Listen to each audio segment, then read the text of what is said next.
இன்னைக்கு நிறைய பேரண்ட்ஸ் பண்ணக்கூடிய பெரிய தவறு என்ன தெரியுமா?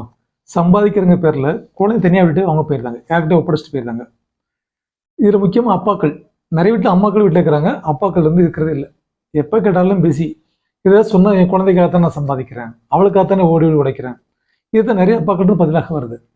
உங்களுடைய சம்பாத்தியம் மட்டும் இந்த குழந்தைகளுக்கு போதாது. நீங்கள் அப்படி இருந்தீங்கன்னாக்க குழந்தைகளுக்கு உங்களுடைய இனிஷியல் மட்டும்தான் சொந்தமாக இருக்கும், நீங்கள் சொந்தமாக இருக்க மாட்டீங்க. அதை முடிவு பண்ணிக்கிங்க. நிறைய குழந்தைகளுக்கு அப்பாவோட அரவணைப்பு ரொம்ப தேவை. எப்படி ஒரு மின்னல் விழுந்து ஒரு மலையோட ஊற்றுக்கண் திறக்குதோ அதே மாதிரி தான் குழந்தையோட அறிவு கண் தரக்கூடிய மின்னல் ஊற்றி நீங்கள் தான். அந்த மின்னலாக அப்பாக்கள் இருக்கணும். பிள்ளைகளுக்கு நீங்கள் எவ்வளோ சம்பாதிச்சு கொடுக்கறத விட உங்களுடைய இந்த ஆட்காட்டி வரல பார்த்தீங்களா, அதை பிடிச்சி குழந்தை கூட நடந்து பாருங்க. அதில் கிடைக்கிற சந்தோஷம் குழந்தைகளுக்கு வேறு எதுவுமே கிடைக்காது.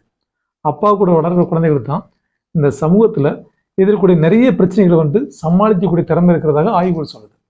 ஸோ அம்மாக்கள் வளர்க்குற குழந்தைகள் மட்டும் இல்லாமல் அப்பாக்கள் சேர்த்து வளர்க்கணும் குழந்தைகளை.